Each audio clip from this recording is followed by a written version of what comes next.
Je trouve cette nouvelle fonctionnalité d'iOS 26.4 très intéressante et aujourd'hui, je vais vous présenter des fonctionnalités cachées dans iOS 26.4 à ajouter à votre liste d'utilisation. Je suis sûr que vous allez beaucoup aimer. Comme vous le savez, Apple vient tout juste de lancer iOS 26.4. Je sais ce que vous pensez. Encore une petite mise à jour, n'est-ce pas? Faux. Je lis vos commentaires et il y a beaucoup de fonctionnalités très intéressantes qui sont cachées ici dans iOS 26.4. Restez avec moi jusqu'à la fin, car j'ai sélectionné les meilleures nouveautés du système d'exploitation en me concentrant sur votre utilisation. Et la dernière est un cadeau d'Apple que peu de gens ont remarqué.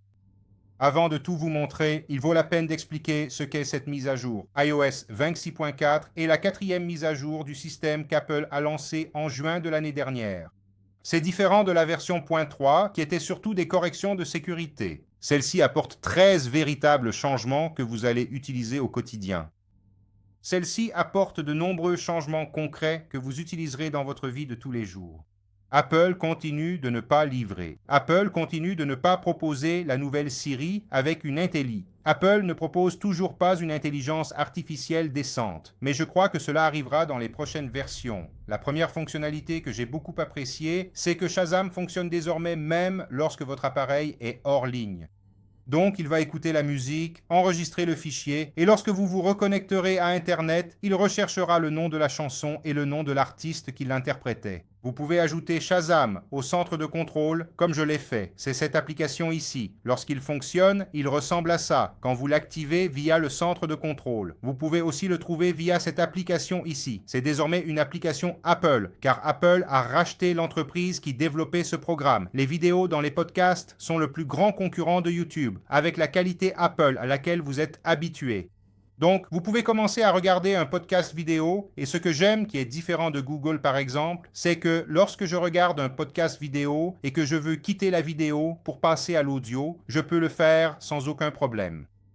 Cela consomme mes données quand je suis dehors. Donc, je considère vraiment que c'est une fonctionnalité intéressante. Celle que j'ai montrée au début de la vidéo, vous avez très probablement déjà utilisé votre iPhone comme hotspot. Qu'est-ce que c'est? C'est lorsque vous partagez la connexion Internet de votre iPhone avec d'autres appareils, comme des téléphones portables ou avec d'autres équipements à vous, il devient alors un routeur Wi-Fi. Et maintenant, j'ai la possibilité de voir l'utilisation des données et je peux savoir combien chaque appareil a consommé de cette connexion Internet. La dernière fois que je l'ai utilisé comme hotspot, j'ai consommé 14,2 gigaoctets depuis un autre appareil. En fait, j'ai connecté mon Mac parce que je n'avais plus d'Internet à la maison. Si vous faites partie de ceux qui n'aiment pas le verre liquide d'Apple, Apple a une mise à jour pour vous. Maintenant, dans Réglages, puis Accessibilité, vous avez la possibilité de réduire les effets de brillance. Alors, qu'est-ce que ça fait? Cela va réduire les flashs et les reflets lorsque vous touchez les boutons du clavier. C'est un peu comme mettre un filtre anti-reflet sur tout votre iPhone. L'option pour réduire les mouvements, qui se trouve ici à l'intérieur, a également été améliorée pour réduire les animations du verre liquide de manière plus cohérente. Si vous n'utilisez pas le rappel, vous faites une erreur car maintenant il est vraiment très bon. Il dispose désormais d'une toute nouvelle liste intelligente. Donc, à chaque fois que vous décidez de classer un événement comme urgent, le système va automatiquement générer une liste intelligente et vous la présenter directement. Et peu importe si votre liste est une liste de travail personnel, une liste de courses, peu importe le type de liste, il va créer cette liste exclusive de ce que vous considérez comme urgent. Maintenant, oui, le grand changement, à mon avis, le clavier, il est bien plus précis. Je fais presque plus d'erreurs de frappe et, surtout, il devine correctement ce que je vais taper grâce à la prédiction.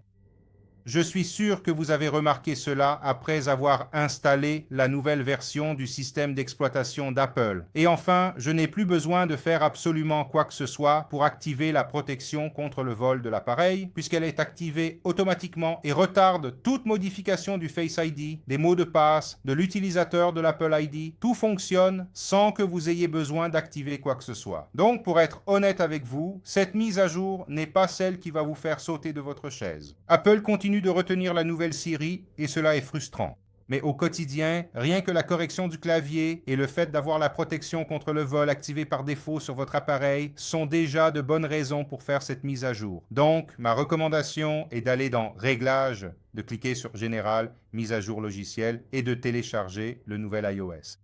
Si cette vidéo t'a aidé à comprendre ce qui a changé dans iOS 26.4, laisse un like ici car ça aide beaucoup la chaîne. Abonne-toi pour ne pas manquer la couverture complète quand Apple sortira enfin la nouvelle Siri. Et comme toujours, si tu fais partie de ceux qui sont restés jusqu'à la fin de la vidéo, je vais laisser un mot secret pour que tu le mettes ici dans les commentaires. Le mot secret est « utilité ». Écris-le ici, je saurai que tu es allé jusqu'au bout. J'espère que le contenu vous a plu et on se retrouve dans la prochaine vidéo.